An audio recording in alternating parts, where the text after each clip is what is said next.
नमस्ते दोस्तों, मैं हूं संजना, आपकी अपनी फिल्म सिटी वाली दोस्त। संजना टीवी पर आप सबका फिर से स्वागत करती हूं। कल्पना कीजिए, एक भव्य कॉलेज हॉल है जिसमें रोशनी जगमगा रही है। हजारों छात्र अपनी सीटों पर बैठे हैं, उनकी उत्सुकता आंखों में साफ दिख रही है। स्टेज पर एक एंकर खड़ा है, उसकी आवाज हॉल में गूंज रही है। और अब हमारी अगली वक्ता, जो किसी परिचय की मोहताज नहीं है, झनक। जैसे ही एंकर ने झनक का नाम लिया, एक हल्की सी फुसफुसाहट शुरू हो गई। सभी की नजरें स्टेज पर घूम गई और फिर बड़े ही आत्मविश्वास के साथ हमारी झनक स्टेज पर चढ़ी। दोस्तों, झनक वो कश्मीर की बेटी जिसने जिंदगी में इतनी ठोकरें खाई हैं, फिर भी अपने सपनों को कभी मरने नहीं दिया। वो एक डांसर है, लेकिन आज वो बहस की रानी बनकर खड़ी थी। उसका चेहरा चमक रहा था, आंखों में एक अजीब सी आग थी जो कह रही थी कि आज मैं किसी से कम नहीं। उसने माइक थामा, एक गहरी सांस ली और बोलना शुरू किया। मैं महसूस कर रही हूँ जैसे मैं 90 के दशक में हूँ। उसकी आवाज़ में वो दर्द था जो हर उस महिला ने कभी न कभी महसूस किया होगा, जिसे समाज में अपनी जगह बनाने के लिए संघर्ष करना पड़ा हो। आज भी हमारे समाज में औरतों को वो सम्मान नहीं मिलता जिसकी वो हकदार हैं। हम घर संभालते हैं, सपने देखते हैं, मेहनत करते हैं, लेकिन बाहर आते ही हमें जज किया जाता है। क्या हम सिर्फ घर की चारदीवारी के लिए बनी हैं? क्या हमारा जन्म सिर्फ चूल्हा चौका करने के लिए हुआ है? नहीं, हम वो शक्ति हैं जो दुनिया बदल सकती हैं। हम वो आवाज़ हैं जो इतिहास रच सकती हैं। वाह दोस्तों, ये लाइनें सुनते ही हॉल में सन्नाटा टूट गया। तालियों की गड़गड़ाहट शुरू हो गई। जनक की आवाज़ में एक जादू था, एक जुनून था जिसने सभी को मंत्रमुग्ध कर दिया। सामने वाली टीम के लोग हक्के बक्के रह गए, खासकर वो मिष्टी जो हमेशा जनक को नीचा दिखाने की कोशिश करती थी। मिष्टी की आंखें सिकुड़ गई। उसके चेहरे पर साफ दिख रहा था कि उसे विश्वास नहीं हो रहा था कि एक साधारण सी लड़की, जिसकी उसने कभी परवाह नहीं की थी, इतनी प्रभावशाली कैसे हो सकती है। वो शायद सोच रही थी, ये झनक आज इतना आत्मविश्वास कहाँ से लाई। लेकिन झनक रुकी नहीं। उसने अपनी आवाज में थोड़ी और तीव्रता लाई और अपनी बात आगे बढ़ाई। औरतें सिर्फ इमोशंस नहीं हैं, हम रीजन हैं, हम स्ट्रेंथ हैं। हमें एजुकेशन से रोकना, सपनों से दूर करना, ये सब एक पुरानी सोच है जो अब हमारे समाज में नहीं चलेगी। आज मैं यहाँ खड़ी हूँ इस कॉलेज डिबेट में क्योंकि किसी ने मुझे मौका दिया। लेकिन कितनी लड़कियां ऐसी हैं जो आज भी घर की चारदीवारी में कैद हैं? कितनी लड़कियां ऐसी हैं जिनके सपनों को समाज ने कुचल दिया है? हमें अपनी आवाज़ उठानी होगी, हमें अपने हक के लिए लड़ना होगा।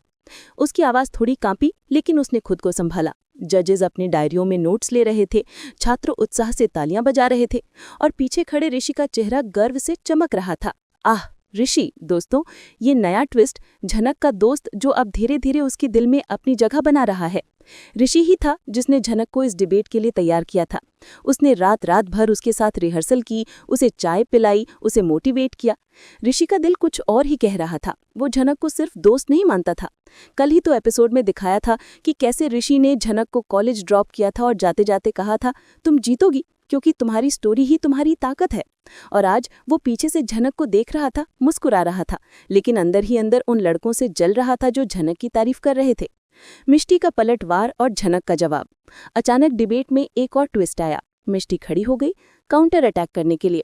मिष्टी, वो बिगड़ी हुई अमीर लड़की जो बोस फैमिली से जुड़ी हुई थी, अनिरुद्ध की कजन या कुछ वैसा ही। उसने चिल्लाकर कहा, जनक, तुम्हारी स्टोरी तो फेक है। तुम्हें कौन मानता है? एक डांसर जो अपनी फैमिली को छोड़ आई, वो औरतों के राइट्स की बात करेगी? हा हा हा। हॉल में सन्नाटा छा गया। सभी की नजरें झनक पर थीं। दोस्तों, यहाँ पर मैं थोड़ा रोकना चाहूंगी। नहीं, रुकूंगी नहीं, लेकिन सोचिए ना, कितना ड्रामा है। झनक का चेहरा लाल हो गया, लेकिन वो हार मानने वाली नहीं थी। उसने एक गहरी सांस ली और एक ऐसी मुस्कान दी जो कह रही थी, तुम्हें पता नहीं मेरी ताकत क्या है। मिष्टी, तुम्हारी तरह अमीर घर से ना आने का मतलब ये नहीं कि मेरी स्टोरी कम वैल्यूएबल है। मैंने संघर्ष किया है, मैंने मुश्किलों का सामना किया है। तुम्हें तो लग्जरी कारों में घूमते हुए क्या पता भूख का दर्द क्या होता है। औरतें अमीर हों या गरीब, दर्द तो एक जैसा ही होता है। तुम्हें लगता है मेरी स्टोरी फेक है? तो मेरी आंखों में झांक कर देखो, तुम्हें सच्चाई दिखेगी। तालियां फिर से बजने लगीं, लेकिन इस बार और भी जोर से। जजेस इंप्रेस हो गए और एंकर ने घोषणा की कि झनक डिबेट की विनर है। हाँ जी दोस्तों, झनक ने सच में स्पॉटलाइट चुरा ली।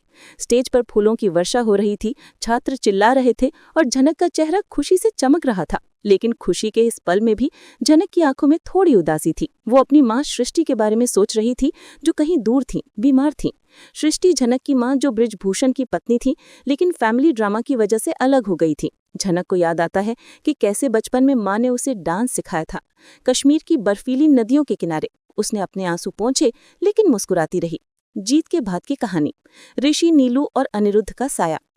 अब एपिसोड कॉलेज से बाहर आता है। झनक बाहर निकलती है, थकी हुई लेकिन खुश। वहां उसका इंतजार कर रहा है ऋषि, हाथ में एक लाल गुलाब का फूल लिए। कांग्रेट्स चैंपियन, वो कहता है, और झनक को गले लगाने को होता है, लेकिन झनक थोड़ा पीछे हट जाती है। ऋषि, थैंक यू, लेकिन ये सब तुम्हारी वजह से है, वो कहती है। ऋषि हंसता है, नहीं, ये तुम्हारी मेहनत है, लेकिन बताओ अब क्या प्लान है? पार्टी? झनक हंसती है, पार्टी? मेरे पास तो बस एक छोटा सा हॉस्टल रूम है, वहां चाय बना लेंगे। दोनों हंसते हैं, लेकिन तभी नीलू आ जाती है, ऋषि की बहन या दोस्त जो हमेशा झनक का साथ देती है। नीलू, वो चुलबुली लड़की जो फैमिली ड्रामा से ऊब चुकी है। अरे वाह, मेरी हीरोइन, आओ हग टाइम। वो झनक को जोर से गले लगा लेती है। तीनों साथ चलते हैं, रास्ते में बातें करते हैं। नीलू पूछती है, झनक, डिबेट में मिष्टी ने जो कहा वो ठीक था, मतलब अनिरुद्ध वाली बात? झनक चुप हो जाती है। अनिरुद्ध नाम ही काफी है दर्द जगाने को। अनिरुद्ध, जिसने झनक से जबरदस्ती शादी की थी, लेकिन फिर उसे उससे प्यार हो गया था। फिर फैमिली ने उन्हें अलग कर दिया। अनिरुद्ध ने अर्शी से शादी कर ली, लेकिन दिल में झनक ही थी। अब अनिरुद्ध कहीं ट्रैवल पर है, लेकिन उसकी यादें अभी भी झनक के दिल में जिंदा हैं। ऋषि देखता है कि झनक उदास हो गई है, तो वो टॉपिक बदलता है। चलो आइसक्रीम खाते हैं, मेरी ट्रीट, वो कहता है। तीनों आइसक्रीम पार्लर जाते हैं, वहां बैठकर गपशप शुरू। नीलू बताती है कि कैसे घर में सब झनक की तारीफ कर रहे थे। मम्मी ने कहा, झनक जैसी लड़की हो तो जिंदगी आसान हो जाती है। झनक हंसती है, लेकिन अंदर ही अंदर अपनी फैमिली के बारे में सोच रही है। उसके पापा बृजभूषण, जो गलत इल्जाम में जेल में हैं, और आंटी विपक्षा, जो हमेशा झनक को नीचा दिखाती हैं। विपक्षा, वो सौतेली माँ जैसी जो सृष्टि से जलती है। झनक को याद आता है कि कैसे विपक्षा ने उसे कॉलेज जाने से रोका था, लेकिन ऋषि ने उसकी मदद की थी। अनिरुद्ध का कॉल और झनक का दर्द। अचानक झनक का फोन बजता है। स्क्रीन पर नाम अनिरुद्ध। झनक हिचकिचाती है, लेकिन उठा लेती है। हेलो, वो कहती है। अनिरुद्ध की आवाज आती है, उत्साहित, झनक, सुना तुमने डिबेट जीती? Proud of you. मैं यहाँ दुबई में हूँ, लेकिन कल लौट रहा हूँ, मिलेंगे?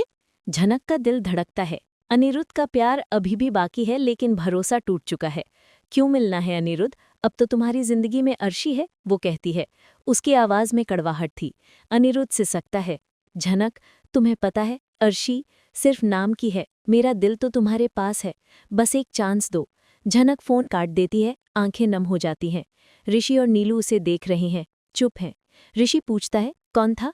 झनक झूठ बोलती है, बस कोई पुराना दोस्त, लेकिन ऋषि को शक हो जाता है। वो अनिरुद्ध के बारे में जानता है क्योंकि बोस फैमिली से उसका कनेक्शन है। रात की बेचैनी और मिस्टी की चेतावनी। शाम ढलती है, झनक हॉस्टल लौटती है। रूम में अकेली बैठी वो अपनी डायरी में अपनी फीलिंग्स लिखती है। आज मैंने स्पॉटलाइट चुराई, लेकिन दिल में अंधेरा क्यों है? तभी दरवाज़ा खटखटाता है।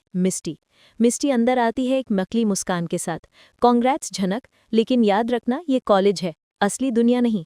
अनिरुद्ध जैसे लोग तुम्हें कभी नहीं छोड़ेंगे। झनक गुस्से में, मिस्टी, तुम्हें क्या लेना देना, जाओ यहाँ से। मिस्टी हंसती है, बस वार्निंग थी, कल अनिरुद्ध आ रहा है और वो तुम्हें देखने बोस हाउस आएगा, तैयार रहना। मिस्टी चली जाती है। झनक परेशान हो जाती है, उसे रात भर नींद नहीं आती। वो ऋषि के बारे में सोचती है, कितना केयरिंग है, लेकिन क्या वो अनिरुद्ध जैसा प्यार दे पाएगा? अनिरुद्ध का अतीत, वो जबरदस्ती शादी, फिर तलाक, फिर अर्शी की एंट्री, सब कुछ उसके दिमाग में घूम रहा था। अनिरुद्ध की वापसी और झनक का डांस। सुबह होती है, कॉलेज में अगला दिन। झनक क्लास में बैठी है, लेकिन उसका मन कहीं और है। तभी ऋषि आता है। हाय, कल रात का क्या हुआ? फोन वाला। झनक उसे सब कुछ बताती और ऋषि गुस्से में आ जाता है। अनिरुद्ध, वो फिर? झनक, तुम्हें उससे दूर रहना चाहिए, वो सिर्फ प्रॉब्लम्स लाता है। झनक चुप रहती है, लेकिन ऋषि जारी रखता है, मैं हूं ना तुम्हारे साथ, हम साथ में सब कुछ कर सकते हैं। यहाँ पर दोस्तों रोमांस की हल्की सी खुशबू आती है। ऋषि झनक का हाथ पकड़ता है और झनक शर्मा जाती है, लेकिन तभी नीलू इंटरप्ट करती है। गाइज, लंच टाइम, चलो कैंटीन। सब जाते हैं, वहाँ मस्ती शुरू होती है। नीलू जोक्स मारती है, झनक, तुम डिबेट जीती, अब डेट जीतो। सब हंसते हैं। दोपहर में बोस हाउस का सीन। अनिरुद्ध प्लेन से लौटता है, सीधा घर। अर्शी उसका वेलकम करती है, लेकिन अनिरुद्ध ठंडा है। अर्शी, मैं थक गया हूँ। अर्शी जलती है, क्या झनक की वजह से? अनिरुद्ध चुप रहता है। बोस फैमिली में डिस्कशन होता है। दादाजी कहते हैं, अनिरुद्ध, झनक को भूल जा, वो अब कॉलेज स्टूडेंट है। लेकिन अनिरुद्ध का दिल नहीं मानता। वो झनक को मैसेज करता है, मिलना जरूरी है। झनक पढ़ती है, डिलीट कर देती है, लेकिन किस्मत कुछ और लिखती है। शाम को कॉलेज फेस्टिवल में अनिरुद्ध आ जाता है एक सरप्राइज के तौर पर। झनक स्टेज पर डांस कर रही है। हाँ, डिबेट के बाद डांस परफॉर्मेंस।